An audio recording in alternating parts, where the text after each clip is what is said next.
Hey everybody! It looks like my chat's there. We got a few people in my chat. Lawrence's chat will come up here in a second when they'll all wake up. There's Criken waving. Criken looks like he just woke up because I think he just did. Criken doesn't know where he is. I'm miming what I do when I wake up. There you go. You just wave randomly. Welcome to our podcast. Criken doesn't want me to talk to the internet, but I'll talk to I like that name better. our podcast. What is that thing? Yes. What is that thing that like iMovie does when you make a new project? Oh, like, yeah. My new movie. My movie, or yeah. Yeah. My new podcast. It's funny because I've seen comments, even on the current, like this podcast. We'll put it up, like I'll put it up on Friday, and somebody in the comments will say on YouTube, "You guys should start a podcast." And I'm like, that's what this is. We've been doing it for like 23 weeks now. This is a podcast. People talking. This is a podcast. That's also better titled than what we have. That's already taken. I'm sure somebody's already taken. This is a podcast. Okay. I think for it to be an official podcast, you need a canned intro. You need some kind of ritualistic call out. You need a little musical sting that bleeds away in the first minute or so. Yeah. You need a stamps.com sponsorship. You need a Casper mattress sponsorship. So Well, we got the we got the NordVPN. Yeah, we got the Nord. Tick one off the list there. We're working on it. We're working on it, guys. It'll be an official podcast soon enough. I think somebody has to quit in a huff, maybe around episode 50. You're totally right. I don't know. What are the other? Gosh, what are the other things? We need some guy to spontaneously. I'm not volunteering for this, by the way. We need somebody to spontaneously try to do a Family Guy impression. Criken, looking at you. Peter. Hey, Peter. That's really good. Shockingly good. Damn. Jeez. It's been a bit on our stream for a while. This isn't a new thing. This is The my Patrick Warburton voice. Yeah. Hey, Damn. Peter. Man. Hey, Peter. Criken, you do that so well. Hey, Peter. Is that? Are those the only two words? Yeah, I know. Yeah, no, I mean- he doesn't say anything else in the show. You don't need to. It's fine. Hey, Peter. Okay, well then now we know what he does. That's the starting extent to of the get impression. sensual. Yeah. Peter. Hey, over here, Peter. What else does he say? I'm trapped in a well. Okay, all right. That's like he fell in a well. Peter. Yeah, good. We're starting to drift a little bit. I'm in a well. What about if he's How did he get in there? What about if he's going to the grocery fell. store for toilet paper? What does he say Hey, there? Peter. They're out of toilet paper. Do you have anything else? That's pretty good. Just trapped in a well. That's pretty good. I like that a lot. Wow. You're welcome. Perfect. What an amazing intro to this very real podcast. I was about to say official podcast, but that's also taken. That's also Oh, taken. that's taken. Do we? Very real podcast. Does that count? How about that? That's pretty good too. Could we just do that as the opening? I'll just do a different impression, and that's Hey, sounds like the worst Peter. show I've ever heard, actually. Hey, Peter. Hey, Peter. It's Peter. the more that I hear it, the less I want to say that it's good. Because before it was really good. The first What? hit was nice. And, yeah. I'm not gonna lie. The glow is starting to fade a little bit. Oh man. But that's okay. Give it a week, Criken. I'm sure I'll Lawrence. forget. Oh. Take it back. Oh, he said something different. Take it back, Lawrence. All right. He did, but now it just sounds like he's burping while he's talking. That's Which how I- it sounds. It is kind of, yeah. Now I'm Solid Snake. Kind of. But worse, with indigestion. Hey everybody, that's Criken. Hey, Criken, I'm everyone. still here. Criken, everyone. Sorry if I scared you as to who this stranger is on the podcast. It's still me. I'm just doing funny voices. We thought it was what's his name? The guy that does the actual voice. What's his fucking name? Patrick Warburton. Thank you, What? Patrick Oh, Warburton. David Hayter? No, Warburton. Warburton. Slash, Warburton. Yeah. Hey, Kronk, pull the lever. He is Kronk. So Well, yeah, are you- that's the other character. Oh man. Oh, jeez. Although now that I think about it, Solid Snake would probably have indigestion because all he eats are military rations and Calorie Snakes. Mate. And snakes. He is a snake eater. That's true. Wait, does he But really it's eat uncooked. snakes? Yeah, dude. they made a whole game about it. You never played it? No, I've never played any Metal Gear game. I keep saying that. What? Dude. I've never played a Metal Gear game. A snake eater, you can eat snakes, you can eat frogs. Snakes and frogs, really. You can kill an alligator and wear its head. as a Specifically, hat. doesn't like reptiles by the sounds of it. Oh yeah, no, he goes to town on those bad boys. I'm trying to remember because like you can eat rats, I think. Because if you equip a fork, you can just stab animals with a fork and then you automatically eat it. But if you tranquilize them and you carry them in a little cage in your inventory, and then when you eat them, you get a little cutscene of him eating an animal in the forest to prove how raw he is. That game was weird, man. But also like you'd have to like heal Snake, and then it would give you little cutscenes of him cauterizing bullet holes with a cigar because that's how manly That's he is. awesome. That's Yeah. pretty great. Metal Gear Solid 3 is a total like 80s action film wank. Like most, I mean, Kojima films usually or games usually are. Whatever. Lawrence, Yeah. Lawrence, So good. what should I play if I've which Metal Gear should I play if I've never played a Metal Gear? Like, what's the best I don't one? know how you're going to. That's the problem. I mean, I'd say Solid 1 and then 3 probably. Solid one was Those- on I think- I PS2. think- PS1. Oh, I started with 3. I didn't actually I was only playing on a friend's copy, but I really enjoyed starting with 3. okay, all right. Yeah, that might be the best. Chat's call. saying Metal Gear 3 as well. I think a lot of what really struck me is like, I mean, I think hardcore Metal Gear fans like probably, used to this stuff by now, but to a new player, there are so many little features that don't need to be in there at all, but are purely a creative choice that you're like really taken aback by, and that's really what made the difference to me. Is like it felt like a game that had so many just odd choices that really made its identity, I guess, which is, I guess the point of it. All right. Kojima's always extra as hell. Yeah. I appreciate that. I wonder if Death Stranding was like for him a departure because he's like, it's not an action game. It's a game where you hike. Like, and everyone's like, oh, well, that's cool. Wow, revolutionary. I don't know. I'm not sure. I think it's a departure because it wasn't rooted in some kind of 80s movie that he grew up loving. Yeah, that's which true. is every other game he makes typically. Disregarding like Boktai and some of the other weirder stuff, or Zone of the Enders. Which actually, no way to take that back. Or probably grew up watching Macross or something. But that's old. We got to talk about new video games, right? New video games. Wait, hold on. Everybody's buzzing about Valorant, dude. Have We gotta- we either gotta of you guys played it? No. I've watched a lot of streams. Not because I want to drop. I actually don't. After watching a lot of streams, I don't think I really care to get a drop. But Whoa. I know. That's a spicy take. hot takes. I mean, with this whatever. spicy take from Lawrence. Criken's hot on the it should be impressions today. unexpected. I love it.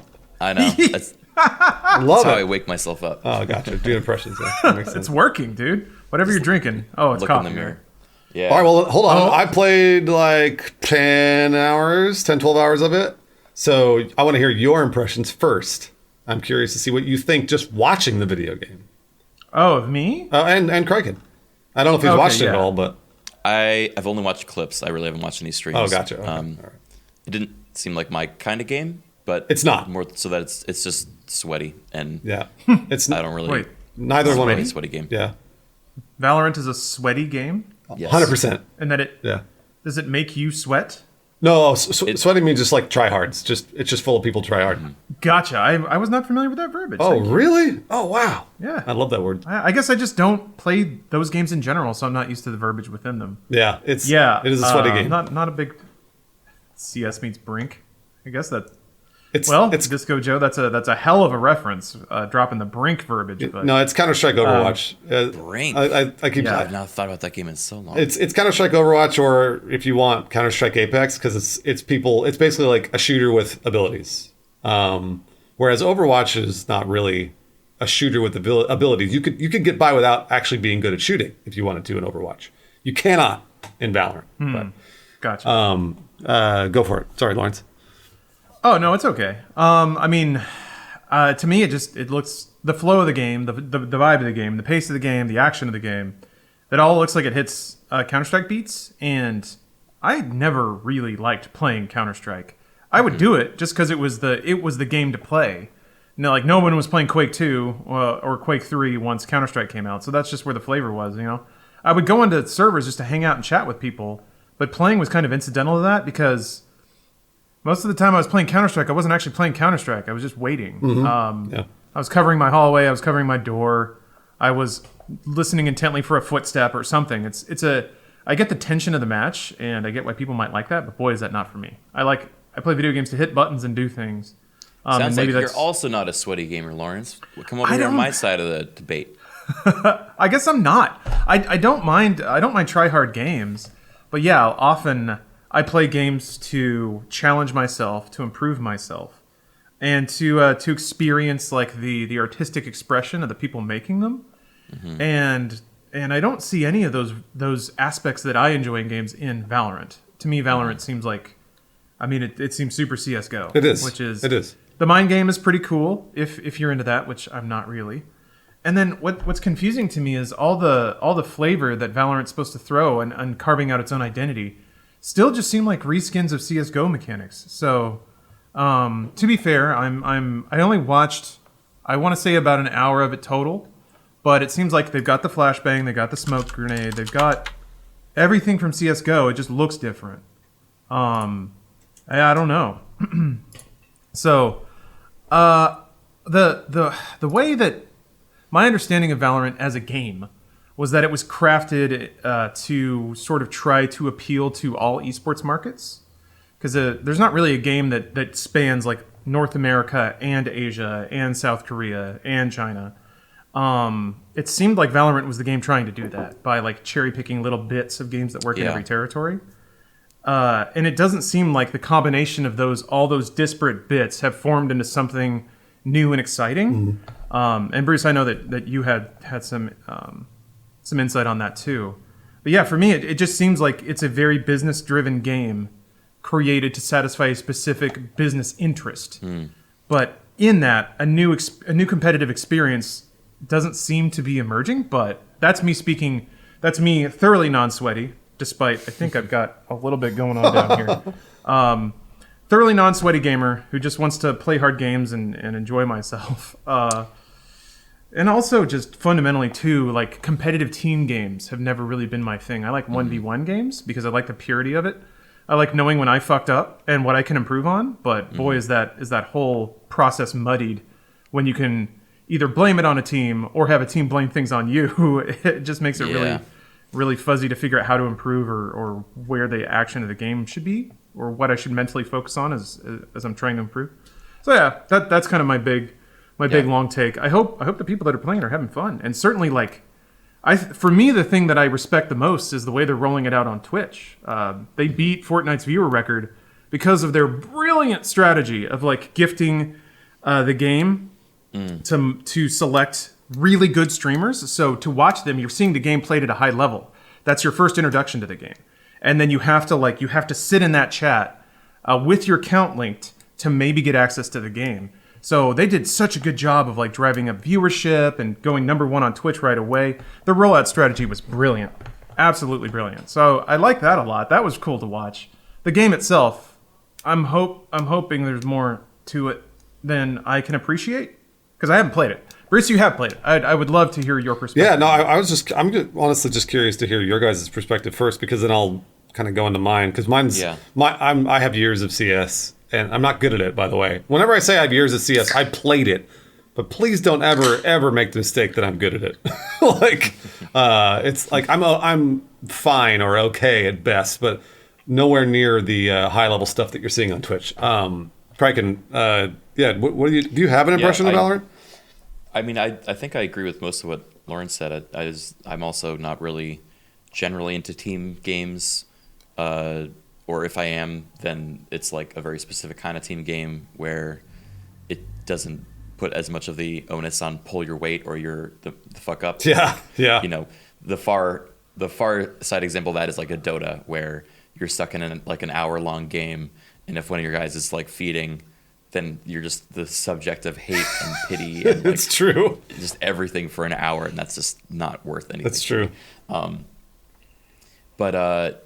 think to Lawrence's point, I definitely, from the little I've watched of it, it definitely felt to me like the game was created in a lab where it was like, you know, very strategically cherry picking, you know, either mechanics or art style or, you know, a bunch of different things that, like, you know, Lawrence said, appeals to all these different geographic, you know, and demographic locations, and then has like concocted the, you know, the next big shooter. Well, no, we're losing you. So We're losing Criken. Yeah. We're losing Criken's You're internet. getting robo-fied. I don't know, man. Hope is it happening to me too? Are we getting both? Of us No, again? I'm only getting Lauren. Or I'm only getting Criken because I could see Criken's webcam like cutting in or like compressing and artifacting a little more. that's Yeah. weird. Mine sounds fine. Hold Yeah, on. I think you're good. I think you're back. Yeah, go ahead. Okay. Discord's trying to keep us down. Yeah, it might be The Discord. anti-Discord podcast. We got a new title. Yeah. Anyway, I think it definitely felt very manufactured to me from what I've seen. Again, I haven't watched enough, so maybe there is like a lot of really original characters and thought or something in there that There's not. that There's not. okay. Well, in that case, I don't really have many opinions on it besides I kind of feel like it's the flavor of the month. It might be enough of Overwatch and enough of CS:GO that it becomes the next standard, but I don't know if I love the idea of every big new hit game just being another remix of the last two big hit games Right. over and over and over again, because then we're just going to be going in circles. the XFL NFL problem. That's the I mean, like, so yeah, I have played it. I played it a lot, and it was like as soon as I got into it, as soon as I played the game, first rounds, it was Counter-Strike. There was no ifs, ands, or buts, and it was kind of like I never ever felt like I didn't know where I was, or was like, oh yeah, okay, cover the angles. All the maps are designed exactly like Counter-Strike, and I think to Lawrence's point about marketing and making this game and all this other stuff, here's what I think Riot did. I think Riot, first of all, they decided that they're Blizzard, and they went, hey, we can make a ripoff of a game, but we can make it better. Because that's what Blizzard does. Blizzard takes genres and perfects them. They did it with World of Warcraft. They did it with Warcraft, actually, for RTSs. And they did it with Overwatch. Overwatch was basically it was a really elegant ripoff of Team Fortress. With all the different classes. It really was. I mean, like straight down to the engineers and Torb. But they backed it up with a really cool narrative. They had really cool characters with a lot of thought put into it.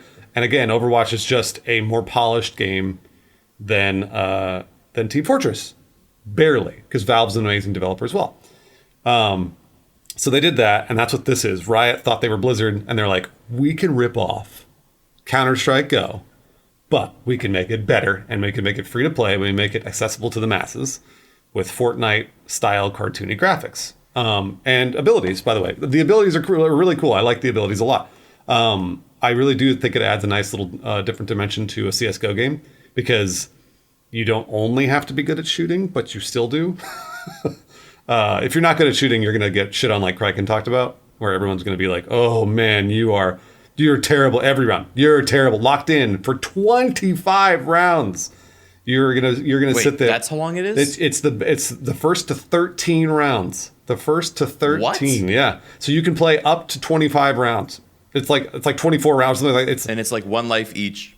Right. Like you die. Bomb. You die and wait. Mm-hmm. Yeah. Does it have the snowball problem where like 5 matches in you know who's going to win, but you still have to sit the rest of the whole thing out? I mean, yeah. Like there's no. I'm sure. That's what I hated about League. Like once you get behind level, and the other like one, there have been some back and forths when two teams are on equal footing, but it feels like sometimes it's obvious that one team is more skilled, and then yeah, once your team knows they're going to lose, then the toxicity turns inward, and it just becomes the worst experience ever. Yep. Yeah, it's going to be. By the way, I'm sure it'll be different for the actual release of this game. There's no way they're going to lock people into the best of 13. And also, like Lawrence said, if your entire team decides to forfeit or whatever, I'm sure they'll have that option. There's no way they're going to make you sit there and get your fucking shit pushed in for another 10 rounds or whatever it is. Man, some of my earlier League experiences, it is by far the most toxic game I've ever played. Yeah. But you say that, Bruce. However, I think in my third League match ever, because I was still trying to learn just MOBAs in general, we were way behind. It was 10 minutes in the match. Like, it was pretty clear that we were going to lose. And, like, one team member called to vote to, what's the word? Surrender? Oh, yeah, yeah. It has to be a unanimous vote, though. At least maybe it did back then. No, it usually does. Yeah. And yeah, one member on our team said no, and he explained himself. He's like, "You were going to wait this entire match out to reinforce how bad you are." Jeez. So yeah, there was, and the vibe at the time, and that's what kind of scares me about Valorant, and really reinforces that it's not a game for me, is that with that kind of team atmosphere, and especially kind of like you were saying, if it make one of the more beautiful things Overwatch did was sort of try to minimize the ability to zero out specific players for what they are or aren't doing. Yeah. And I thought that was pretty brilliant because that if you give people all the stats and tools to like point to one player and say we are losing because of you, then it creates that toxic environment. When I see Valorant and like you guys are saying, you have to shoot. And if you're missing your shots and you don't have any kills and you've died a couple of times and you're 5 rounds in and it's 0-5, your team's going to pounce on you. Mm-hmm. And it's going to create that environment where you feel like crap and you don't know how to improve and everyone's yelling at you. And that's what's like, you know what? Not for me. There are people who have been playing CSGO since 1.6 and they have a skill level that I'll never achieve at this point. And I don't need to, and it's not for me. That game's not going to be built off of me or players like me, though. It's going to be built off of people who have unlimited time and no money to play free-to-play games and cultivate that skill level. So, yeah. Is there still enough for that, though? Fortnite probably scooped all those people up already. I don't know. Well, so, like you were, again, to your point about marketing, so not only did Riot take a page from Blizzard and from Valve for this game, but they also took a page from Escape from Tarkov. Tarkov's popularity exploded over December-January timeframe because they had drops enabled. And I was saying it when I was playing Tarkov then. I was like, this is what every game should be doing. Every game should be doing drops. And Tarkov was dropping weapons, and this game is dropping keys, literal keys to the game. Because I was like, this is exactly what the future of Twitch is going to be. Every new game that releases, whether or not they're gonna pick out a bunch of different streamers. Tarkov did exactly the same thing. They picked out a bunch of specific streamers they knew played Tarkov, and then enabled drops for their channel. So Riot again they just took a page from Tarkov, which is great, by the way. And I'm not slamming Riot for any particular reason at all. They knew exactly what worked and did all those things. So it's I mean, like, this is the way every game should be launched now. We should have it so that people on Twitch can watch and get weapons or get skins or whatever else. I have a counterpoint to that. Yeah, hit it, please. Most of my friends that wanted to get in Valorant were participating in the whole drop thing. And they were also criticizing kind of the reality of it, which is that you have, first of it's like the top 1% or 0.1% streamers are the only ones that really it wasn't me. Get invited to this. Yeah. But also, it's not only that, it's also that most people watching it don't give a shit about the streamer. They're just they don't passively trying to gather the chance to get the drop. And so, although it's good numbers, it also, I think, reinforces kind of a weird dynamic. And you see accounts make 100 alt accounts that are all signed in and trying to just farm a drop. And I don't know. As a streamer, I don't know how I'd feel about that personally. I'm sure a lot of the 0.1% folks up there are like, hey, it's a views of you, but it seems like it's diluting the community and the culture of a stream if you're just kind of using it as a passive farming in a factory. By the way, I agree with all your points. It's a really good counterpoint. You're not getting the engagement that you want on a stream. You're not getting the dedicated viewership. You're not getting the people that are there to oh man, I love you, Jericho, or whatever, because Jericho's one of the guys that they signed on to do this. However, I literally just had a conversation a couple of days ago with people about ad buys, and I was talking about it. I was like, dude, my community's insane. It's just I love them. They're the best. They're super engaged. They're always around, et cetera, et cetera. And they're like, yeah, but what's your concurrence? Yep. And that's all that matters. So when Riot goes to sell their game to Coca-Cola, they went, yeah, we have 1.6 million people watching. Coca-Cola doesn't go, well, but were they engaged? or do they like Jericho? They don't give a fuck. They're looking for the 1.6 million concurrency, because Criken, down on the micro level, I completely agree with you. But on the macro level, nobody agrees with us, which sucks. Yeah, I was watching Jericho's chat, and Criken, you're 100% right. Yeah. There was very little discussion about the game. No discussion about Jericho. There were none of the signs of like a healthy community, which is people talking to each other about anything. Just it was yelling purely into a vacuum. It was a lot of confusion over whether drops were happening, what you had to do to get them, and it was just the same question cycling over and over again. And Tucker had to like every 5 minutes being like, drops are off. Yeah. Stop, like, and there was no amount of seeding that information that, because it's like, it's something I noticed way back when we were doing, like, for blogs and stuff like that, they would do giveaways. It's like, oh, we have a free game to give away, and you get crazy page views. But those people just landed and bounced. Like, it didn't lead to any kind of long-term growth, but to some degree, yeah, it is an element of playing the game. If you can attract somebody's eyeballs for just a little bit, then you can then sell that, and they're fake numbers, and it's not a good long-term strategy.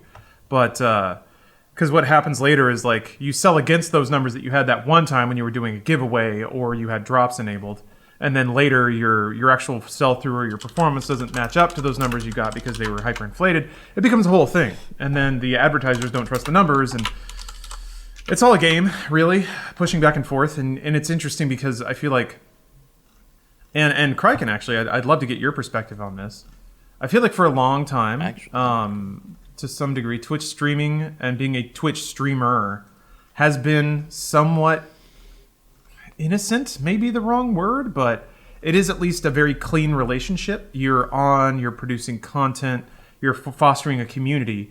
You get eyeballs, and some members of that community decide to offer up. Oh, I want to watch this. No, I didn't want stuff coming out of a pipe. Oh, it's disgusting. Sorry, go ahead. No, it's. Oh, look at it. It's so satisfying to see all that stuff come out. Anyway, I feel like the revenue streams for a streamer are pretty straightforward. You know, you either get direct revenue from your audience, you do ad deals where you represent a product and get some money for that. But I feel like to some degree there have been view botters and things like that. But again, I feel like that's all pretty straightforward. Once you start getting in the mess of like, I can stream game A because it has drops enabled right now, and I know a lot of people are going to show up for that, and that's going to drive up my average viewership that I can then sell to advertisers for X amount of dollars. Once you start walking down that path, it's something you can't really stop, because once you stop doing that stuff or playing those games, then your viewership drops back to normal organic levels.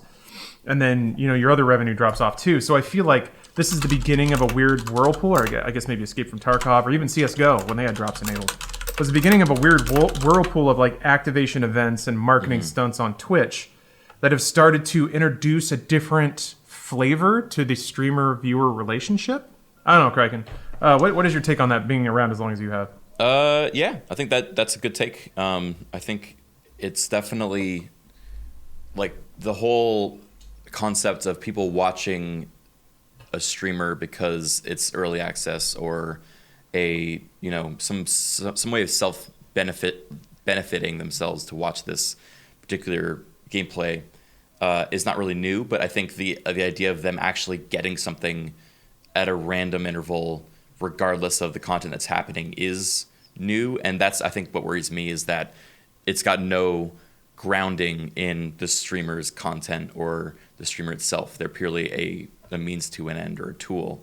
I'd be interested in seeing a world where these things are driven by engagement or in some other metric of participation within a community. Although that then becomes, you know, the streamer being the gatekeeper of these keys, which then becomes harassing a streamer to then give the keys out, and it's a difficult thing. So I think we're touching on some really interesting ideas. I like the idea that you can drive a giant influx of new viewers.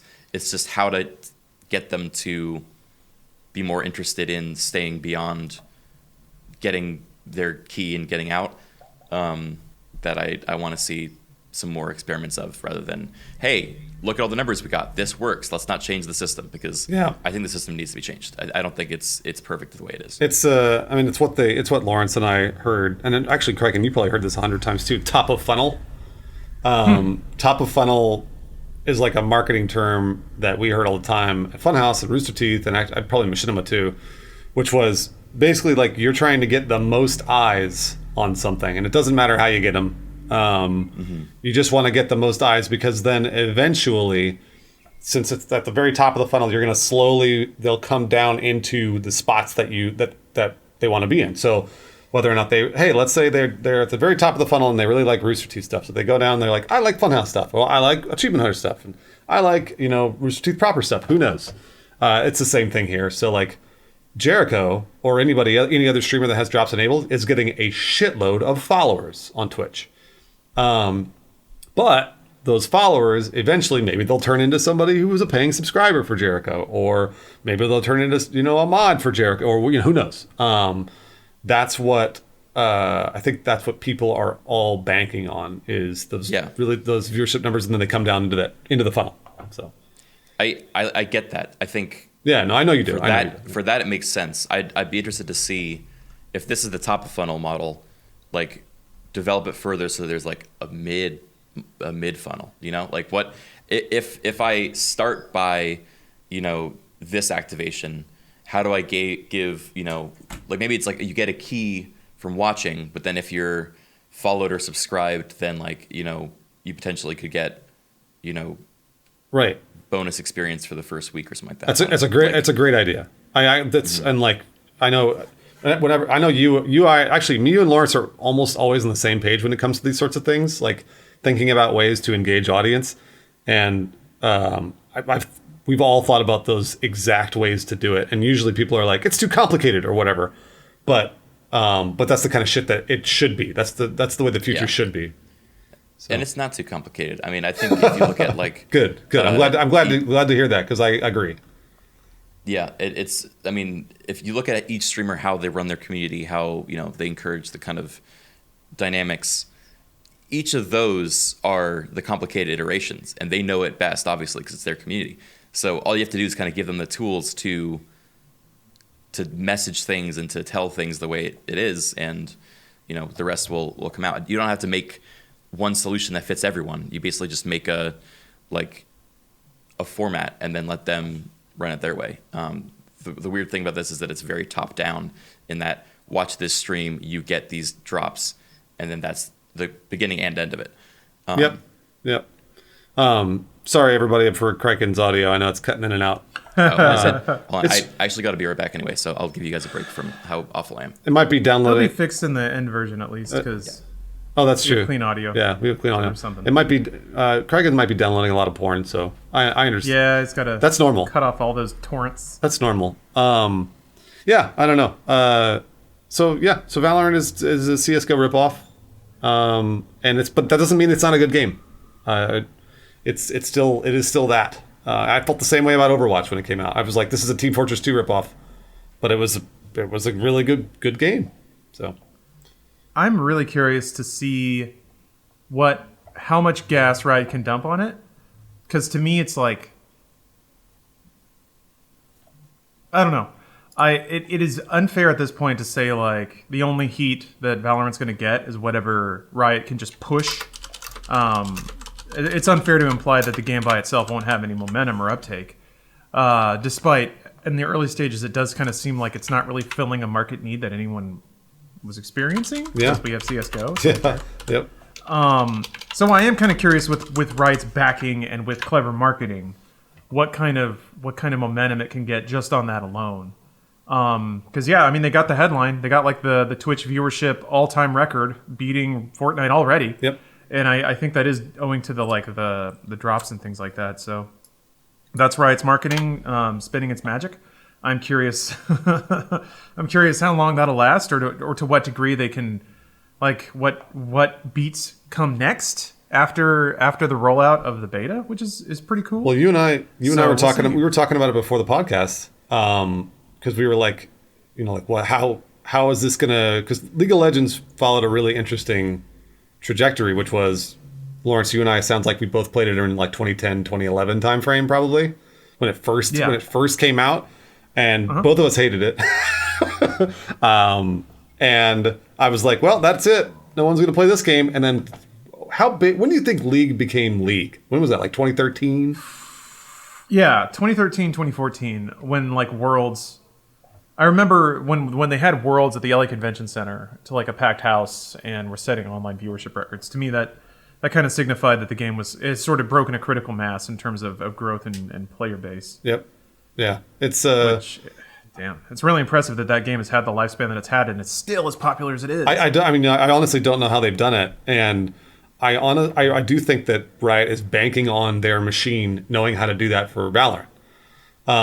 But like we were talking about before, like Fortnite, because people were comparing it to Fortnite, and Fortnite came on not the end of but the middle of the battle royale craze, and this game is a game type that we've known for 20 years. So I don't know if there's any more room to make this game more popular. I don't know. Yeah, we were kind of discussing what's the most recent game of that flavor with that vibe that has found a marketplace. I mean, Crossfire, but that's been around since like League of Legends times, really. It's basically the CS:GO for Asia. Rainbow Six Siege was able to kind of carve out a space.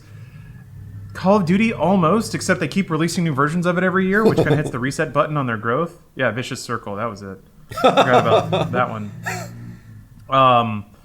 So it's an interesting play. Again, it does seem like made in a lab is what it smacks up to me of like, let's take all these bits. Like people love first-person shooters, people love guns, people like magical. People like creative, colorful, and teen-rated character designs that they can cosplay as. People like magical abilities on cooldown, but people love reloading. So let's just make sure all that's in there. So Lawbreaker, yeah, there's been some games who have tried to push into that space, but they weren't. And the market has. Oh, sorry, go ahead. I was going to say they don't have the backing of Riot. Sorry, go ahead. They don't have the backing of Riot, but also I feel like I hesitate to double down on this, but. Because Riot has to have market analysis that I am not privy to. And certainly someone there said yes to this based on that data that I don't have. Mm-hmm. But I feel like the market has over and over again said, we're good. Like we've hit the market cap of tactical, realistic first-person shooters, team-based tactical first-person shooters. So I'm just really fascinated about this whole thing. Is it just going to find some niche that I didn't know existed? I mean, that's obviously what Riot's banking on. And a lot of the big games do that. You can't just look at them and be like, that's going to be a hit or not. I don't know that anyone at the advent of Fortnite Battle Royale knew that it would become as big as it did. There was clearly like an underserved market there for Battle Royales, kind of like what you were saying. So its prospects for success seemed way higher than Valorant's do right now. But again, I have to trust that people are right, know what they're doing, and have some kind of data they're going off of that I don't. I just wonder what it is. I don't know, because I mean, League was on again the forefront of MOBAs, so it's like I don't know. It's such a weird. Yeah. To me, this is and Lawrence, I think I like to believe that you're right, that there are a lot of people at Riot that have all this data that we don't have, but there could be a group of 10. There could be a group of 10 people that have just been like, you know what, this is our passion project. We're just going to give it a shot and see what happens. I don't know though. I'm not sure how Riot works. So it's also possible they saw the monetization model of CS:GO and they were like, "Oh, we need that," and that was it. Yeah, because the amount of revenue that CS:GO generates for Valve, for the amount of maintenance they do on that game, is pretty ridiculous. Right? Employees are too busy getting sexually harassed. Yeah, they get their deck of like market analysis. They flip open one page and then a giant fart blasts them in the face. And damn it! And they slam it closed, turn on the fan, and by then it's time to go home. Like, come on, Mikey, why are you farting my book again? Yeah, you got my mouth open on that one. Actually, that sounds pretty fun. But yeah, I do try my best to give people the benefit of the doubt, and I definitely try to assume that decision making that I'm not privy to is done with a bank of information I don't have. But that may not be the case. Who knows? Yeah, it does. It does feel like this game is hitting 4 years too late, which is weird. They've had all the money and resources and staff at their disposal. I don't get it. I don't. Riot's been I don't Riot's either. been confusing to me for a long time. Yeah, I mean, but it's like, but again, I don't know. I hate to say it because it sounds like I guess it lacks emotion, but cream rises to the top, and Riot has somehow made just a fuckload of money on turning their free to play game into an esport, and that may be what this is. They may be trying to fast track it to esports, so that because I mean I know a lot of people that watch League of Legends but don't play it. They know what it is and can watch it. I mean, at this point now, it's funny. I haven't played Overwatch in years, but I'll watch it. You know, it's the same with football, basketball. People don't play football or basketball; they understand it, so they can watch it. Which may be what they're trying to do with Valorant.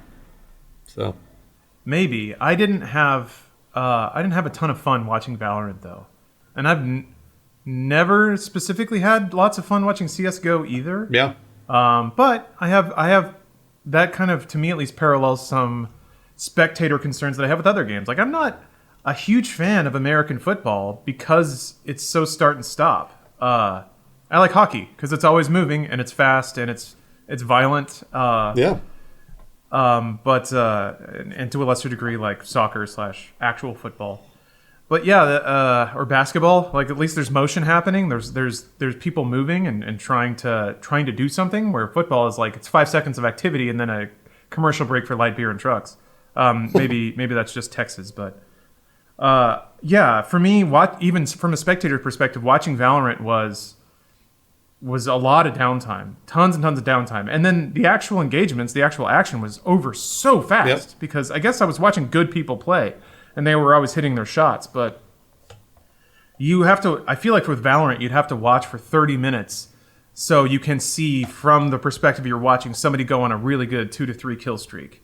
And those are some pretty high highs, but I feel like that doesn't translate as well as the Battle Royale atmosphere, because at least I agree. Then the simmering tension of waiting, you've got the audio, you got all that, but something about it like just doesn't feel as tense and interesting when you're just in the same spot on the map you run to every round. You throw all your cooldowns exactly the same way every time. It's funny, and then you just wait and hope somebody rolls into your sights. It's funny you talk about football and this because they're similar. A lot of people, I just saw Farley in my chat, but it's the same with me. I enjoy the tension of football. I really do. I like, because in football, obviously the game is played, but there are lots of strategies behind anything that ever happens. So you could not watch the game, not watch actual game being played, and the strategies that are going into each play are they're so interesting. So there's a game behind the game. It's the same with CS:GO, and it's the same with this game. Is that there really truly is a game behind the game of like, well, which way is the team going to go? Is it going to go to A or B? Well, they went to A last time; it worked on A. So are they going to go to A because it worked again, or are they going to reverse because they know we know? Like, there's this whole there's a lot of strategy involved with football and CS:GO. So some people like that. Me personally, I'm not going to watch CS:GO as much as I'm going to watch football because I think I understand football a little more. But the action's over just as quick. Those plays last 5-10 seconds, and that's it. A Valorant play is shorter than that. Oh, way shorter. Yeah. Yeah, like less than half a second is usually when wouldn't be with me, or at least depending on who's shooting at me, because I'd spray my entire clip, run out, switch to my handgun, blast it off in 5 random directions, and then get killed. That's my CS:GO experience. But with everyone I was watching, it was just sitting there lined up, play me, and that's it. Yep. And that moment was kind of exciting. But yeah, Bruce, I agree. There is a high level strategy around like buy rounds and the in-game economy and what weapons you buy and when you choose to buy them and who's going to plant and whether or not they're even going to try and stuff like that. I'm slipping into CS:GO verbiage right now, but I can appreciate that. By the way, all that verbiage works for this game. Oh, okay. Yeah. Is there? Was everyone just using old CS:GO terminology playing the game? That's all it is. Like you literally go and plant a thing. You plant a spike. So that's what it is. I mean, and is there like a diffuse pack or an anti-mana kit? You diffuse the spike. It's exactly the same. Like I don't think that anybody would ever disagree that it is exactly the same as CS:GO. Going back to your guys' points about like, oh, this is a sweaty game, and like I think you guys have sweaty games that you play. Like Doom is sweaty for Lawrence. I know that. Oh, I like Doom. And Criken, I would say Kenshi or Bannerlord is pretty sweaty for you. Your reputation's on the line if you lose. It's true. Yeah, there's a certain expectation from viewers, but that's more of what it's like to be a streamer. I don't think that is very much a product of the game, but you like being good at it, though, right? I do. Yeah. I pride myself at being at least okay at those games. Yeah, that's sort of the way, like, because I mean, it's funny because with first person shooters, I kind of have no illusions that I'm good at those games. Like, I want to be okay at them, but knowing the entire, the expanse of the human race, when I get on and watch Noah J put down 30 kills in Warzone or whatever, I'm just like, well, never fucking mind. Maybe I'll just survive. So yeah, I think it's particularly hard with PvP games when you're up against opponents and it's like both your skills are factored into how the outcome comes out. I personally prefer PvE games because at least then I can master, that interaction, and then I feel a sense of progression and strength at that. Yeah, so I think that's my preference is I get too sweaty at PvP games. I usually don't enjoy that. I don't like feeling a sense of not being good enough, or someone on my team not being good enough, or someone on their team being too good, or using a cheap tactic and all that stuff. No, yeah, Lawrence was just talking about that, and that's, for me, it's just I don't want to let anybody down. Like, I just want to be able to do the thing they need me to do, which is like, you generally stay alive. And that to me is even more pressure than being good at the game. It's just I don't want to let down my team and get shit on over and over and over, because that'll just neg me out of that game. Like, I'll just be like, never mind. And like, I enjoy playing the video game, but I don't want to play it anymore with the people that I'm playing with. So It's a real bummer. I've definitely had that experience too. If you're playing a PvE game and you lose, for one, it's always a learning experience because the thing you're trying to accomplish is a fixed goal. If you lose a multiplayer game, you can't roll back in time and try something else. Yep. So the opportunity to learn is really fuzzy because the next match you can try and demonstrate learning from what you just did, but you're holy shit. Dude, that's insane. Sorry. Clip of an FA-18 flying at like 500 feet, something ridiculous. Ugh. That's amazing. I'll try not to repeat myself too thoroughly, but to me, the learning process and the improvement process is so much more defined in a PvE game because you lose once, you go right back into the exact same challenge. The board is set up exactly the same way, and you try something else.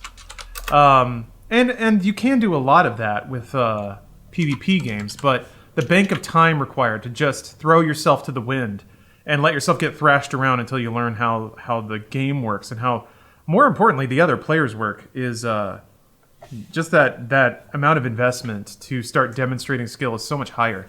And that's a virtue with most of those games. But yeah, I don't know. To me, it's like the factors of games like that, especially when you factor in the fact that it's a team game, and if you're doing pug games or something like that, it's just absolute chaos. If you get on a team with 4 people you've never played with against 5 people you've never played against, to demonstrate skill or to even acquire useful information in that circumstance seems so much harder. But maybe that's just my old man brain. I don't know. No, I mean, I'd see a bunch of people in chat saying exactly the same things that we're saying, which is like, yeah, I don't play Overwatch or Rainbow Six or whatever because I don't want to get called out. Like, you don't even get a chance really to practice those games. As soon, you don't. Like, you could go to the shooting range. People always like, all right, get back to the shooting range, you go back to practice, whatever. That's not anything near like what the actual game is like. So you don't have a chance to practice. You get in and you just get rolled over and over and over, and then everybody blames you because they'll go check how long you've been playing the game, or they'll check your KD, or whatever. They'd like check your record, and they're like, "Oh, this dude's brand new." No one will actually be like, "Hey, man, it's cool. Let's get through it. Let's get through it." Instead, they're just like, "Why are you here? Don't play this game ever again." And that sucks. That is the worst. That's gatekeeping So to the highest extent. Yeah, and there are people, and I feel like Valorant's going to be the same. Of if you're in the player pool and you get ranked in with people who have a bank of experience and want to play the game at a certain level, and you prevent them from doing that, they have no interest in making sure that you stay in the game. Yeah. I was going back to early League. I was told multiple times by different players that if I wasn't already good at League, I shouldn't even be playing because I'm ruining it for other people.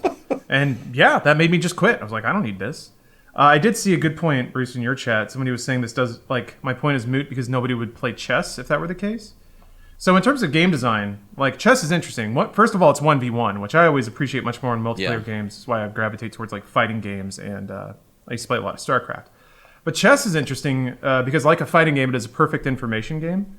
So you can see what the other player's doing as soon as they do it, and both players have the same amount of information, which is not true of something like Valorant or Overwatch or any game where the other player's activities are obscured. Now, that doesn't mean that it's a worse game. It's just a different kind of game. So for me, in my brain, and the way it works is that I love chess because when I lose, I know exactly what led to that moment. And it's very easy and obvious to see that the other player was superior. Same with fighting games. Like, if I'm getting my ass beat and I can see exactly what they're doing and I see both of our life bars and all the resources we have, it makes it much easier to learn the game, as opposed to something like Valorant, where I would squat behind a crate for 5 minutes and then just get blasted in the head and screamed at. Yeah. And again, I'm projecting a lot. I haven't even played Valorant, so it's kind of unfair to push these perspectives on it. But that's just kind of where my head goes because Valorant seems like a game where if you've played CS:GO and you've played Overwatch, then you've played Valorant. Like, yeah, no, it's true. You can just take the same mental experiences and then just kind of translate them into the new medium. So that's what it is. It's really. I mean, like, and it's not. I'm not simplifying anything. I can guarantee that the developers. I mean, I think actually Riot did hire CS:GO developers. Like, they hired them from Valve, and they pulled people from specific genres to do exactly this, and that's totally fine. Again, I'm not saying that that's a bad thing. I'm not saying that they're not innovating in other ways or whatever, but it is that game. And if you like it, if you like CS:GO, you're gonna love this game. You're gonna love Valorant. I mean, it's just that, except it's got abilities. So cool. Do you think this is going to, instead of being a new blow-up global hit, do you think it's just going to carve out a chunk of CSGO's player base? It might. I think that's what Riot is probably banking on for the first year or two, is the fact that they're going to have a really dedicated player base of 50,000 players that get on, spend a bunch of money. They have a few whales, that get skins or whatever, and then they'll put the weight of Riot's esports division behind it, and then they'll broadcast it, and then it'll draw more players, and they'll broadcast it more, and it'll draw more players, and then it'll be this snowball effect like they did with LoL. So that's what I see. But I could be wrong. Yeah. Onto other hot angry takes from me. What do you guys think about the DualSense PS5 controller? Yeah. We'll pause at it.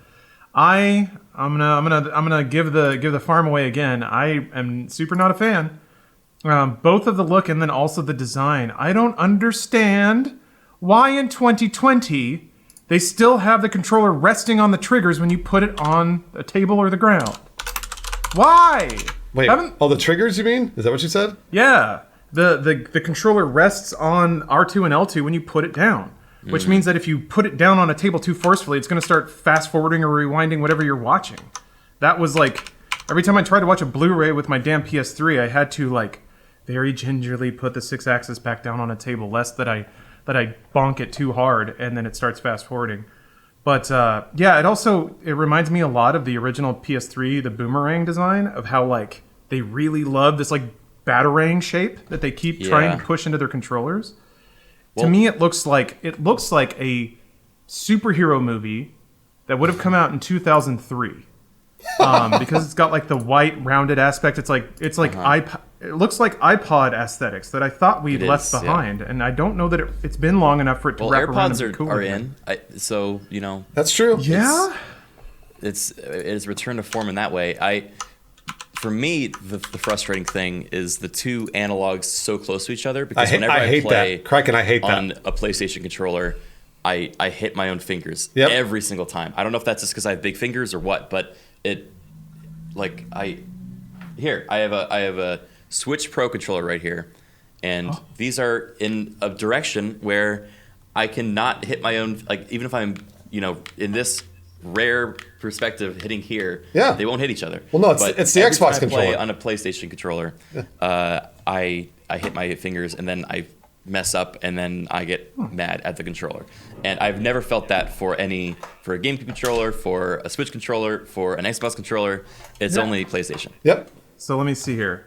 So Criken, your issue is that when you're dual sticking and you push the sticks together, your fingers touch? Yes. If for whatever reason I'm moving left with my right, or my right with my left hand and left with my right hand, then my fingers collide and I'm not able to do that movement. So yeah, Lawrence is trying. He's like putting his thumbs on the top of the joysticks, but to So you use the pad of your thumb and not the tip of your thumb? I use the not the tip of my thumb. I use the corner of it. Yeah, I use the pad. And because I'm looking at, I have a Switch Pro controller here too, and I have a PS2 controller. I don't know why this is the one I grabbed. Well, because they're all the same. I mean, I have exactly the same problem with the PS4 controller, and I can't stand it. I hate it. Like when I played with the Xbox controller, it was funny. I was thinking about this when they released the PS5 controller picture.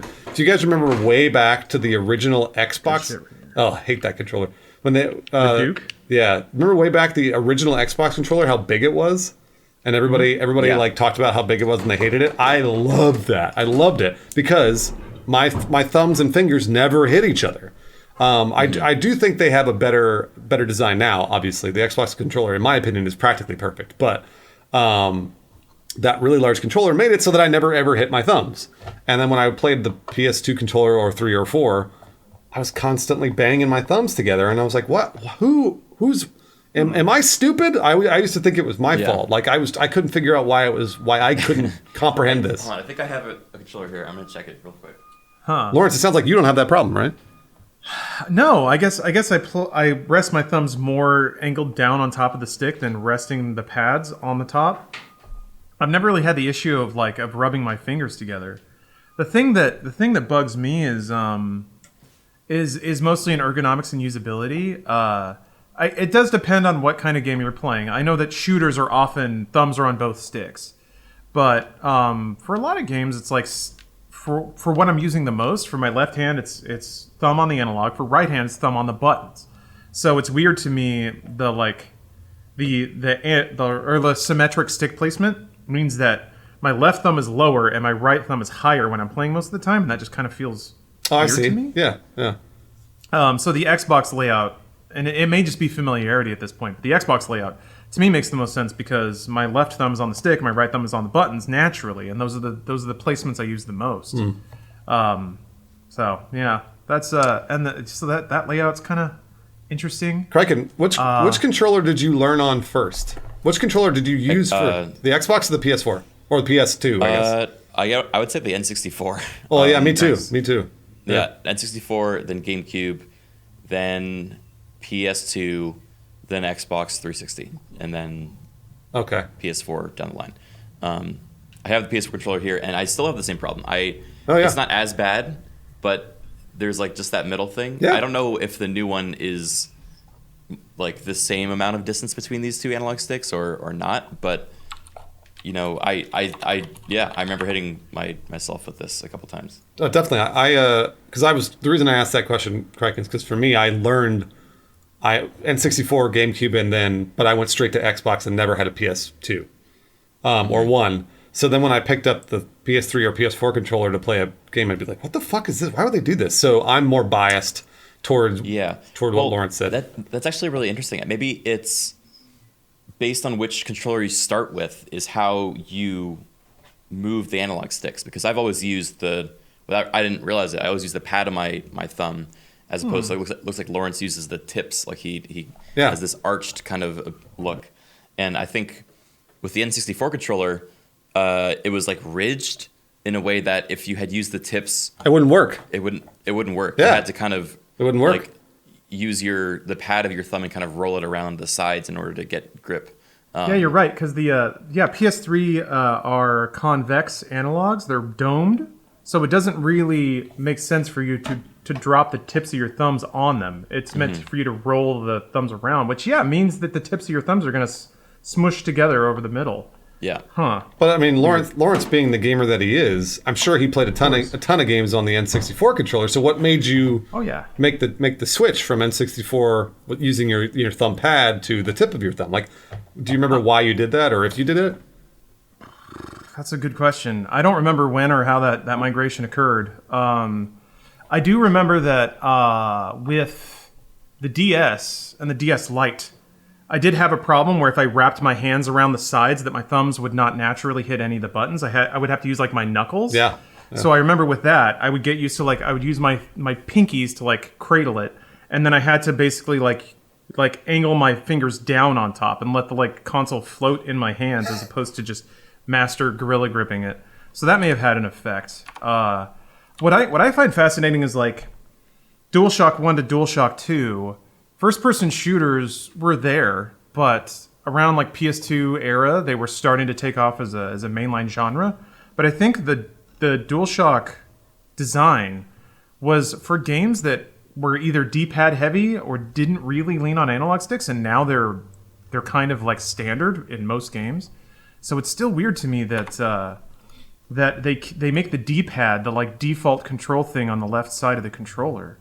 Maybe it's a copyright issue. Maybe they just can't make the same layout that other controllers do, or this is the copyright they have, so they're going to use it. I don't know.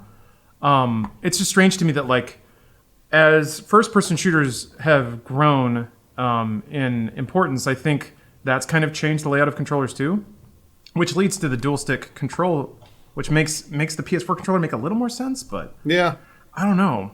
I don't know. It's interesting because it feels like people made that migration, like you, Lawrence. You did it on your own, but Criken and I never did. And I don't know why we didn't. I can't figure out why. So I mean, it doesn't matter. It does matter to Lawrence when the new one comes out. I can't play it now. I mean, you can. You'll just rub your thumbos together sometimes. Yeah. Personally, I didn't like the controller design that much because the first time I saw it wasn't revealed on whatever they revealed it on. It was on Twitter with all the pictures of it being a bikini, a cropped bikini. And now I can't not see that. Wait, and what? I just think of it as the bikini controller. All right, go back. I'll ruin your day. Yeah. I mean, it already looks... Go back where? To pull it up to see the controller. Okay, hold on. The just the design of it, the fact that it's two-tone, like... Is there a... Should I search something? It will never blend into anything. Big image. I mean, I'll describe the Oh, I visual see it. to you. I see it. Yes. Wait, I see it now. No, just pull up an image of it. Oh, I see what little you're saying. stripes. Yeah. Yeah, it's either the top straps or you can even think of it gosh. as the bottom crotch. It's like the visual proportion and the angle of it makes it very much seem like it is just a bikini. It's either a bikini or a tank top that is being worn by a controller person, and They're not good. They're not good shapes. I hate to get so negative about it because I don't want to seem like I'm overtly shilling for Microsoft, even though I think their controller and interface game has been ridiculously good the last 10 years. What I think about is like, if you have that in your living room, it's going to stand out no matter what it's on or what it's around because it's the two opposite colors combined, and there's no way to not do that. So if it's on a black entertainment center, the white's going to pop. If it's on white, the black's going to pop. And there's nothing that makes it look like it's ever going to blend into your electronics. I know that matte black has, everything's been that for a long time. So that's, I get the need to kind of look different, but to me it looks like it's trying way too hard to be loud, visually loud. And I don't get that. I don't understand. After so many good years of understated design and just matte black controllers that look like they would fit in an entertainment center with other electronics equipment.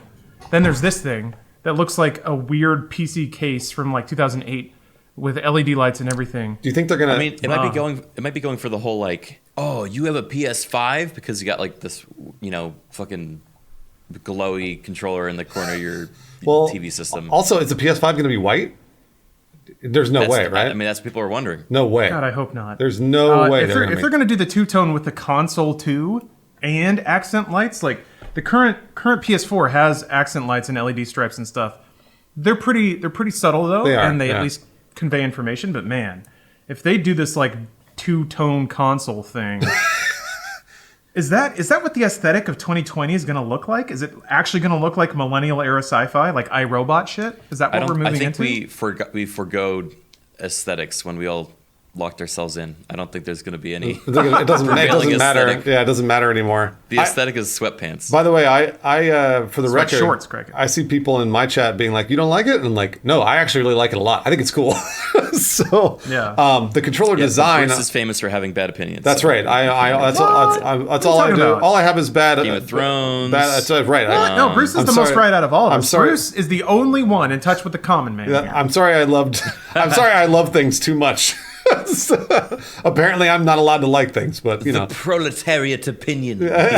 He enjoys all form of entertainment, regardless of its merit. Criken is the bourgeoisie, and by the way, I'd rather not be the bourgeoisie in this scenario because you know what happens to the bourgeoisie, right? Yeah, we get our heads chopped off. Yeah. Bruce, We you're get absolutely not. more Criken and money. I are. You get more money until you die. No, but I actually must all go eventually.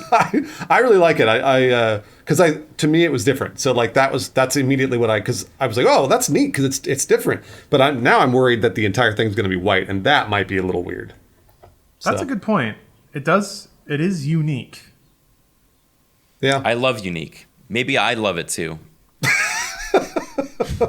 I don't know. I don't feel strongly about it. I just think it at a first glance it looks weird. If I had it, I don't like the ergonomic design of it because of the finger bumping thing, and that's enough for me to not like it. So yeah. I agree with Criken though about the design. I don't think they're ever going to change it, but every time I see a new controller from PlayStation, I'm always like, damn, those analogs are right next to each other. So, but they're never going to change it. That's their design. So that's no big deal.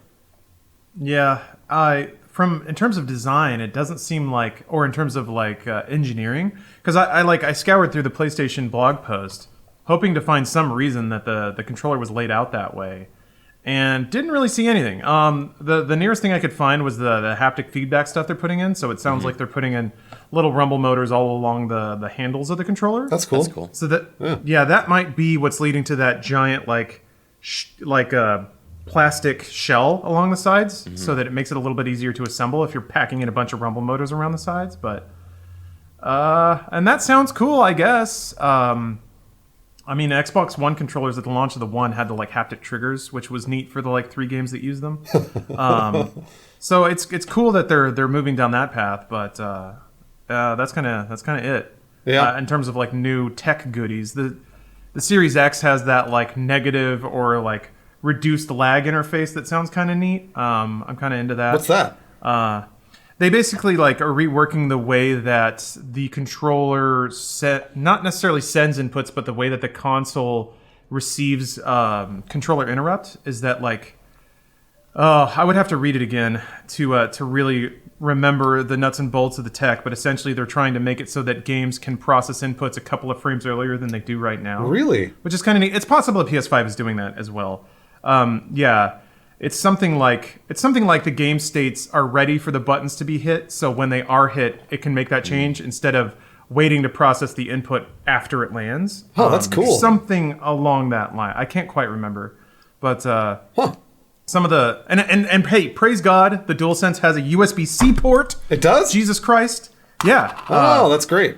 It's still an internal battery, which I know that a lot of people like the cleanliness of an internal battery, but I also really hate plugging in my PS4 controller every 4 hours looking for a micro USB cord to do it. I read an article about that because it's funny. I use an Xbox controller mainly if I'm using any controller at all, and it's usually for Netflix. So my batteries always die, and I fucking hate it. I'm always like, I gotta go buy fucking batteries. You gotta be kidding me. Why can't I plug this thing in and charge it? And then I read the other perspective from you, and actually other playing charge kit. Yeah, well, exactly. I could play or have to go buy something else. So it's I also bought. By the way, I bought a bunch of rechargeable batteries expressly for the purpose of putting in my Xbox. And guess what? They're all dead. They don't work anymore. All the rechargeable batteries they don't hold a charge for more than 10 minutes. They're all trash. They're Duracell, and they're total trash. So it's one of those things where I was like, damn it, I wish I could plug my controller in. But then you just said it, Lawrence, and other people have talked about it too. It's like, well, then you got to plug it in every 4 hours or whatever. And you're totally right. You're totally right about that. So It's the most heated I think I've heard Bruce in a long time. I don't get heated very often. When it comes to those fucking rechargeable batteries that I bought, they never fucking work. That's weird. I got like Amazon brand rechargeables, and I've been using the same set for like the last 2 years. No, mine will not hold a charge. That's Here, hold on. I'll get them for you right now. Yeah, please, yeah. Let's see them. Let's see those shitty ass batteries. Damn, dude. Yeah, for me, it's always just made more sense to either get a battery pack, which I get. It's like it feels like you're getting nickel and dimed if you have to buy a controller and another thing. But oh yeah, he's getting them. Yeah, they're right there. Damn, Bruce has been working out. Get a little bit of that backside there. Look at this. All right, so it's these little guys here. They're Duracells. Oh yeah, you can't see them on your guys' side, I don't think. But they're Duracell, like they're just Duracell rechargeable. They're nice Duracells. And I bought these off Amazon with like the little kit that plugs them in, and it's a Duracell charger and everything, and they don't work. They had never worked. They're trash. And I feel terrible because I don't want to like ruin the environment, you know? Like I want to recharge batteries and not have to keep doing, using the one-time use batteries. So they're trash. Yeah, well, I mean, your motivation was in the right place. It just sucks that it didn't work out. Yeah. Because I've got a rechargeable bank and some. I bought like 20 batteries off Amazon for $12, and I've been using those for years and years. So yeah, I don't. I'm sorry to hear that. Also, I guess Duracell's not going to be sponsoring this podcast anymore. I'll have to buy. I mean, who knows? Maybe I just bought the wrong. Like maybe they're refurbished or something. But you said the Amazon rechargeables are good. I mean, they've been working really well for me. Okay. I know that we always used Eneloop stuff back at Funhouse. So yeah, I don't know how expensive those are though. I'll look into it because these are just. I'm gonna have to throw them away, guys. I'm sorry. Man, This is a bit of a left don't turn, apologize but to me. I had a really big discovery on my stream last night, and I wanted to share it with you guys. Please. Please do. Are you all familiar with the Knuckles songs? Oh yeah. Yeah, Knuckles the Echidna in the Sonic games. Specifically, there's a song from Sonic Adventure Battle 2 called I think Desert Canyon, or is it Dust Canyon or something like that. It's one of the stages battles, and it starts off where it's the lyrics are just crazy because he calls Rouge the Bat sexy and says What? is one of the lyrics. So the lyrics I always thought was insane. Okay. And it starts off with a phrase or a word that I never understood. It goes Echidna, and then he starts like rapping. And for the life of us, we heard the song many, many times because I'm playing a playthrough where I play as Knuckles and the rest of the Sonic gang, and I keep playing the song.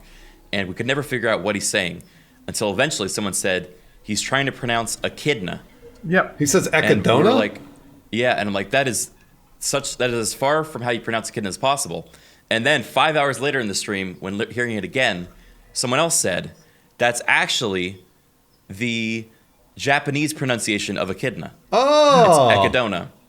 And then the rest of the rap, I mean, is just, normal English. So once that happened, it blew my mind, and it now I like the song. So just wanted to share that with you guys. Now you like the song. So just because, so it sounds like the person that was singing the song maybe doesn't know English very well and was told. Rapper. It was. They were just saying Echidna Echidna in the Japanese It's a pronunciation. reference. It was either a reference or it was a translation that didn't translate, or it was a direction from the developers on how it should be pronounced, or it rhymed. It didn't. The thing is, it doesn't rhyme with the rest of the sentence, so it's not like it had to be pronounced Echidna. It's just a weird opening. It just Echidna, and then it goes into like the rest of the rap. I don't know. I encourage everyone to go look it up on their own. It is a weird song for the lyrics alone, but at least we have solved that part of the mystery. That Echidna is Echidna in Japanese pronunciation. The Japanese pronunciation of Echidna. Well, now I know, and I will take that knowledge with me to the grave, or I'll only have it in my brain for the next 10 minutes. It's probably about right, and then I won't remember it ever again. Well, I encourage you to share it with as many people as you can in those 10 minutes because I had feared the same, and then I found myself returned to it now in this moment, and I felt the need to share before it left again. So Criken, can I, now that you're not Robot Voice anymore, I want to ask you, number one, I think I'm addicted to Bannerlord because I haven't played it every day, but I'm constantly thinking about it because I want to take over. I gotta use the restroom. I'll be right back. Okay, yeah, because I want to take over the entire, what is it, the entire area of, was it Calradia? Calradia. Calradia. Yes. I want to take over Calradia. Is that possible? Number one, is it possible to take over the whole of Calradia? Yep. Okay. And then number two, at this point, I've gotten to a point where I can get my party to about 80 people. What's the max size of party that I can get in Bannerlord? I don't know if there is a max. It is determined by your renown, which then factors into your clan size. So based on your clan number is how many people you can recruit. But then it also is derived from your stewardship and leadership skills. Right. And that's the tricky one because both of those don't like are in a tree that don't support most of the other game. So you basically have to keep putting points into a thing that you probably don't have a high skill in naturally. So for some reason, when I started the game, I put a lot of points into stewardship and leadership because I was like, hey, you know what? I want to do this because I feel like I'm not a very good fighter, but I feel like I can lead my men. So that's what I did. Good advantage. Oh, great. Okay, good. So yeah, that skill is ranked up by specific acts. Leadership's really hard to get up. Stewardship, you get up literally by having a variety of food in your party. And yes, yeah. It has to be just different types of food. And if you have enough of that, you'll gain stewardship experience every single day, to the point where mine is maxed out pretty much on my save. And with the tweak mod that I use, it rebalances how stewardship and leadership factors into your party size. So right now I think I'm at like warband level or clan level 5, I think 4 or 5. Yeah. And we have like 230 max troop size. Oh wow. Okay. Or 240. Yeah. So, I can take on most armies by myself, which has been a really fun step towards the goal you described, being able to take on anything, because you can always outsmart the AI if you're good at commanding troops and have good, strong troops. It's just a matter of, do you have the numbers that can then back that up? Yep. And you kind of need those skills in order to get that. Lawrence, you gotta play Bannerlord, Lawrence. I really think you'd like it a lot. I think it's kind of right up your alley. I definitely would. It's the kind of game I haven't played in a long time. Problem is, there's a lot of competition for my gaming hour rights right now. There is, yeah. You're right. Luckily, Resident Evil 3 is at least a little bit short, but Final Fantasy VII's coming out. We've waited. I can't wait. We've waited. I can't wait. To return to Midgar and spend time with our beautiful anime wives. Oh, man. I'm really, really excited. I'm going to say this again, but I'll say this probably 1,000 times during the first stream of Final Fantasy for me. I've never played it. I've never played any Final Fantasy game, ever. So don't backseat me, all right? You can. If I ask you for help me. But don't sit there. I've never played it either. Don't be like, Bruce, how did you not know that blank does blank? And I'm like, because I don't know that. There's not a lot of backseating to be done in 7 Remake. It's a different kind of game. So for someone that has never played it either, I feel it's difficult for me to want to play and to jump in now. I know this is like probably the best game for me to try, because it's like everyone's telling me it's like the best Final Fantasy game there was, and then it's been remade. But I feel like there's such a gap of knowledge. It's kind of like the Kingdom Hearts problem, right? Where it's like there's such a gap of fan base and lore and everything that, to jump in now, even if I had any curiosity, I feel like I'm just at the disadvantage of, a decade of fandom. So is there any words you would have for a potential new player that would make me feel better? Sure. That's super valid and 100% understandable. The thing that's difficult to communicate and to some degree doesn't even stick, even if you can, is that each game is wholly distinct. The difference with this game is it is a remake. I don't think there's ever been a Final Fantasy remake before. There's been re-releases and like HD versions and stuff. I guess no. Wait, Final Fantasy 3 on DS. Like in the weeds, whatever. It doesn't matter. if you want to play it, just play it by yourself in a vacuum. There's no knowledge of the original game that's required to enjoy the remake. And I guess just full disclosure, I actually did get a review copy of it, so I have put at least about 20 hours into it. 7 Remake does have a ton of acknowledgments and references to the original, but they're not references that require knowledge of the original to understand. It's mostly just like a pat on the back for anyone who knows that it was there. So I think the problem is more in the form of the storytelling. There is a form of storytelling that is super popular in certain circles where it's not really rooted in like a very grounded human drama. There is some elements of that there, but it's mostly like airy anime stuff going on. I throw back to this a lot because it really clicked in for me when I read it. But Neil Gaiman, I think, was doing the localization on a Studio Ghibli movie. And he referred to something about Japanese storytelling as like I think he called it the factor, where a lot of Japanese stories will intentionally confuse you and tee up a bunch of stuff that doesn't make sense. And it'll even end without answering most of those questions. And for the Japanese audience, they will then go back and watch it again to try to make sense of it. And it's actually a storytelling hook to encourage more content consumption. Whereas Western audiences will go, I didn't understand that. And they'll just walk away and call it stupid. Yeah. So it depends whether or not you're okay with there being some fuzziness to the storytelling, and certainly in regards to like character interactions and things like that. Because Tetsuya Nomura did direct the remake, I think, or at least wrote the story for it. And Final Fantasy is a series. This is too in the weeds again. There have basically like been different chapters being directed by different people. And some of those people had much more kind of direct, more Western-style storytelling. Tetsuya Nomura, very, very much in the Japanese-style Kingdom Hearts style. So I don't know that you need existing knowledge of the series, but 7 Remake, stylistically, may not appeal to you just by the virtue of its storytelling and the way it tries to tell a story instead of characters. But in terms of your like perceived intimidation about getting into this whole thing, it's not really a whole thing aside from Final Fantasy VII having a bunch of millennial-era superfans because it was probably one of the first games they played like that. Yep. That was kind of the way it was for a lot of friends that I had. I had just gotten into Final Fantasy just before it. So I'm not trying to be hipster. It's more like I feel like I don't necessarily have the exact same investment in the game that a lot of other people do because it wasn't necessarily the first game I played like that. I've also played it recently, and the story in there has got some pretty major holes and is not told super well. I don't know. I feel like it was mostly the music and the art style that really hit people about that game. And to some degree, those things are still very present, very strong in the remake. So I guess it really comes down to just giving you permission to be totally ignorant of all of that stuff and approach this game like any other.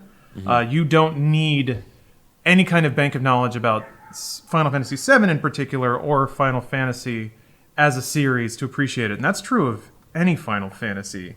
It's just really down to like what your flavor is and what your preferences are. I was interested in Final Fantasy as a kid, but again, I didn't have a PlayStation, so never really played those games. But I did see like the movie in theaters. Oh boy. Yeah, I went and saw that movie in theaters because I was like, hey, I really want to get into this. I'm really curious. And then the movie, whatever, it wasn't bad, but it also kind of apparently it did not embody the spirit of Final Fantasy that a lot of people said, because a lot of people that love Final Fantasy said it didn't. And I walked out of it being like, sure, like whatever. I didn't hate it. So that's what I'm hoping is to be exposed to this in the right way with Final Fantasy VII, because it looks really cool and interesting to me. I'm very excited about it. I just don't want to be like told, oh, you're doing everything wrong, when it's like, but it's a video game. Why? How can I do something wrong? The aspects of, I'm trying to think of a way that somebody could tell you you're doing it wrong. I really am. And the internet never ceases to surprise me with its ability to critique. Yeah. Don't get me started, man. That has become the bane of my existence on this website. Is like just backseating in general. Well, I like playing the fool. I don't know if this is maybe taking out away the veil for a moment, but I like playing the fool a lot when I do streams because it allows me to kind of play into bits a lot better and be a lot more, like feign ignorance and stuff, and I just enjoy that role. But then people take that too seriously sometimes, and then assume that I'm incapable of basic things or need guidance through basic things. And then when there's a game that I'm good at, like, you know, Bannerlord,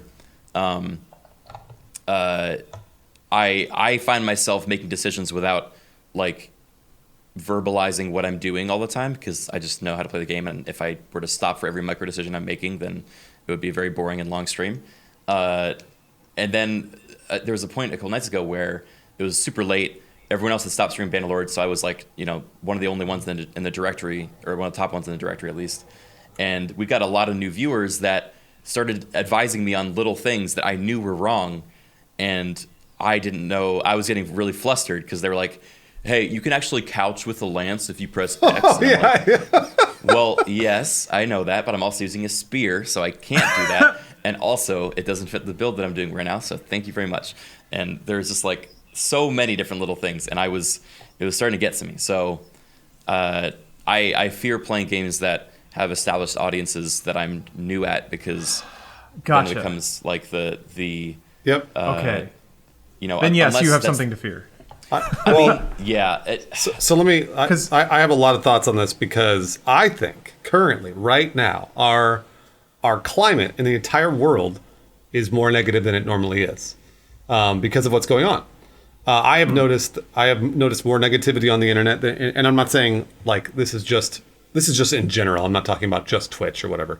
This is all over. You know, Twitter, Instagram, everything that I could look at. I've noticed more negativity, because I think, honestly, there's a lot of bad shit happening to people in real life, and it's bleeding over into the internet. So, on the one hand, it's like, hey, let's all try to be more forgiving to people, but on the other hand, know that when you're being mean to somebody on the internet, or if, like, whatever, you're tweeting someone and you're being a dick to a stranger, you're still being a dick to a stranger. I'm sorry that you have bad things happening to you, but try not to take it out on the people, a stranger or people that you love or whatever. So I just think that there's a lot of that right now. So so now is a sort of a weird time, Criken, because I've noticed the same thing. I've noticed a lot more of that, and I don't, you know, I want to call attention to it, because it's like, hey, we're all here, kind of going through, you know, different things, but also the same thing, and I want everybody to be aware. There's a social consciousness here, and I'm sorry. Yeah. I'm sorry. You know, I think that's a nice approach, and I should practice more at that, of, you know, giving benefit of the doubt. It's hard. It's hard. It's really hard. It's just kind of, I think the approach of it I want to start trying to get better at is, like, welcoming them into, yes, I know you're trying to help, or you're trying to feel good about yourself, and things are tough, but, like, I'm also doing the same. So let's try to meet in the middle. Yeah, meet in the middle. Yeah. So I don't know. It's that whole dynamic is fascinating to me, because I know what it feels like I feel like there's two dynamics to it.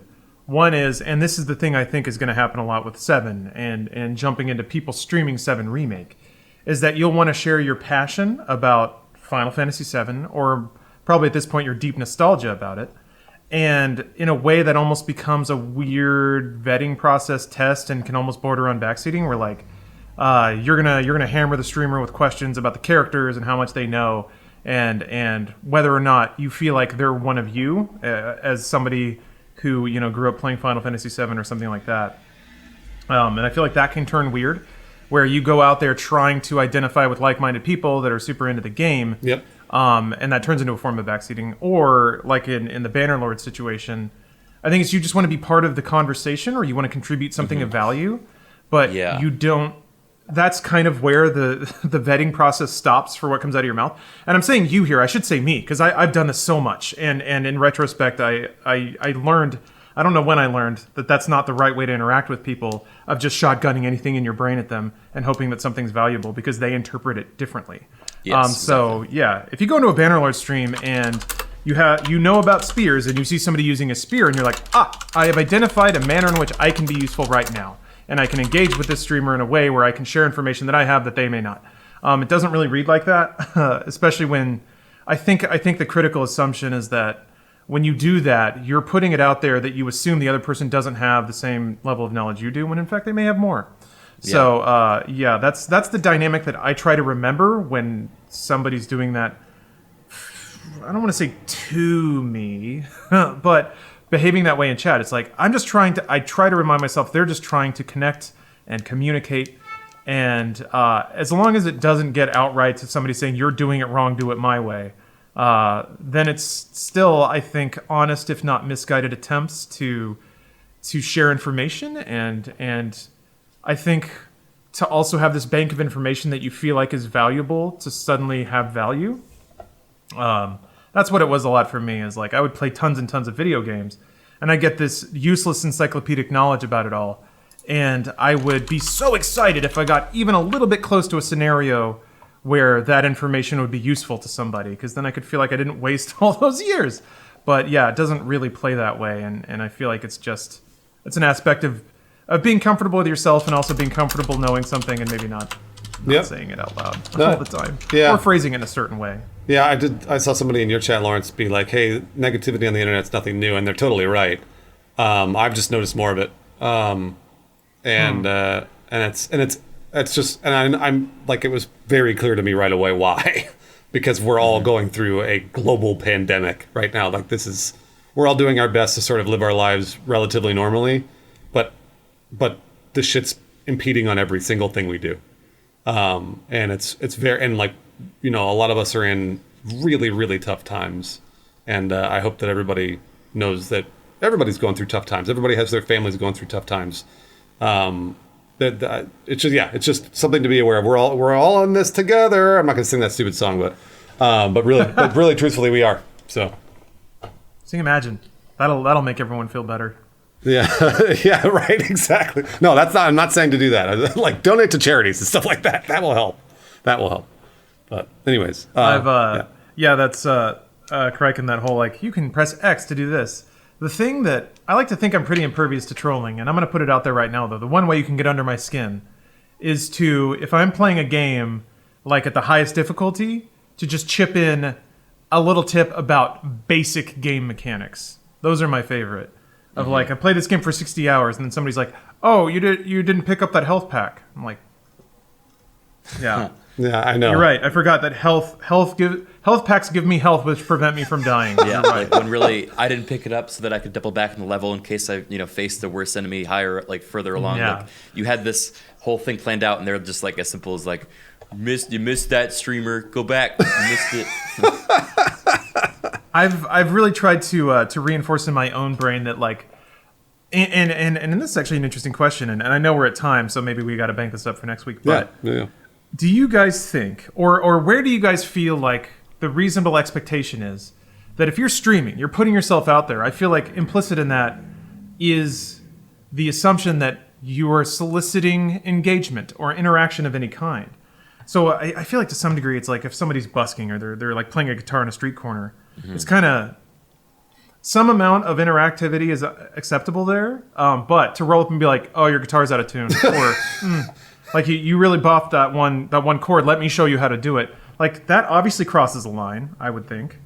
But where does that line exist on Twitch of like helpful suggestions versus rolling up to somebody and the first thing you have to say to them is an implied critique about what they're doing? Well, Lawrence, what you said is important because you talk about on the street, that's not anonymous, and on Twitch, it's anonymous. So it's completely different because this person can roll in, be like, "You didn't press X to couch your lands," and then bail. You'll never see him again. Right? Yeah, the response you give is on deaf ears because they left the stream as soon as they gave their advice.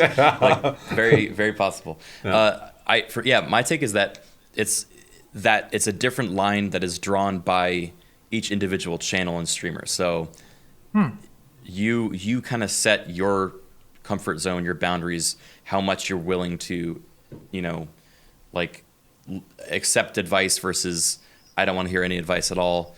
I think there is a kind of like a common decency level that should be, the default, and then each streamer is kind of more or less depending on who they are. But the common decency is like try not to tell someone how to do their job,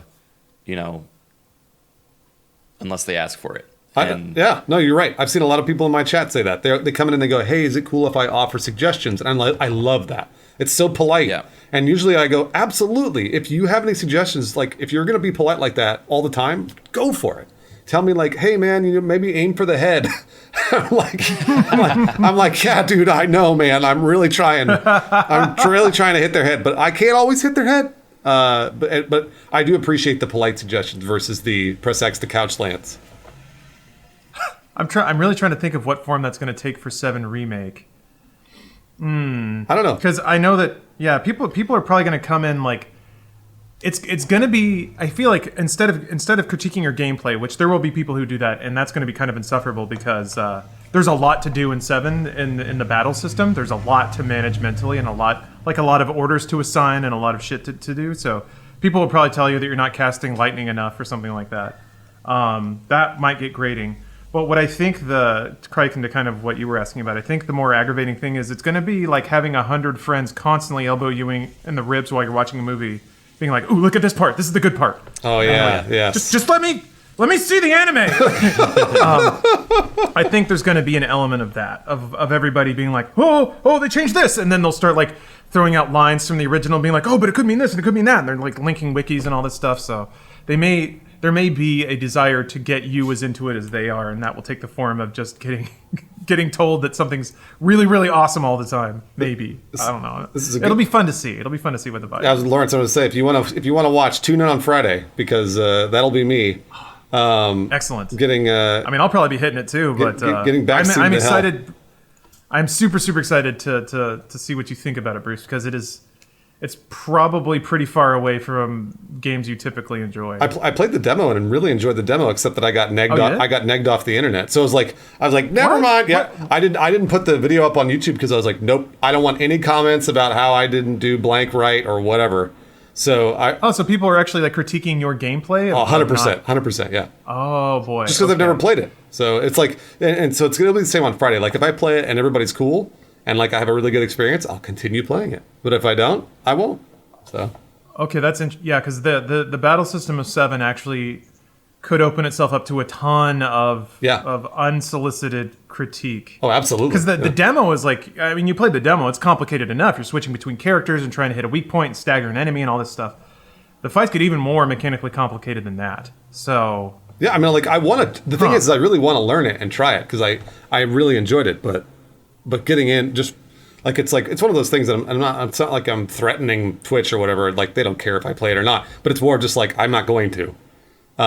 So here's another. I keep extending out, Bruce. How do you feel about making it sport of just burning them up? Anybody in chat who's coming in with a little like unsolicited. I guess you probably don't want to turn it negative even. Well, generally I can even for sport. But, generally, so like people in Apex, I can. I played enough Apex. I know what to do. If someone's like, gotcha. Did you know that Bloodhound's ability will find people in the building? I'm like, yes, man. I played 150 hours of the game. Like, yes, of course I did. But like if they're coming in with Final Fantasy VII stuff, I don't know. I'm not sure if something is or isn't right. And oftentimes a lot of people in chat will disagree with the person that suggested something. So it's like, who knows? Sorry, I know that we're way over. Just really quick. I got backseated for Valorant. All day I got backseated for Valorant. They had never played the game, guys. They had never touched the video game, and I got backseated. And I was like, how are you backseating a game that's a closed beta to only specific streamers? I was like, what? What is going? It's, by the way, Turbid, not salt. This isn't salt, guys. I'm not salty at all. It's hilarious. It blows my mind. And I said that. I called him out. On the stream. I was like, how are you backseating me on a video game you've never touched?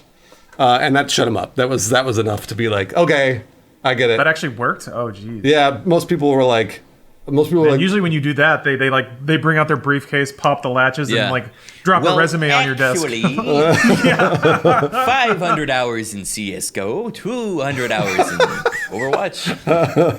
No, yeah, it was just, and it actually worked because they don't have an answer. You don't have an answer for that. You didn't play the game. How could you tell me what to do? I don't know. It's hilarious. Whatever. Anyways, sorry. I don't want to have the last word on this. But if you guys are done, I'm good. I'm good to end too. No, you have the last word. Okay. Yeah, you got it, Bruce. Okay, that's it. All right. All right, guys. Well, well, thanks for that. Thanks for watching. Yeah, I'll be interested to see how Final Fantasy turns out for me. I'm really excited about it. Whew. So, You guys be nice to Bruce. This is his chance to get in to experience anime. If you, I mean, look, Don't ruin it if for you gatekeep me, I'm gone. That'll be it. Like, I'm just not going to do it anymore. So it'll be that. Be like Criken, who's like, come play Bannerlord, and he's like suggesting things for me and being nice to me when I want to play his game, versus Final Fantasy, if you shit all over me. I'm like, why would I ever play this game again? I'm not gonna. Why would I do that?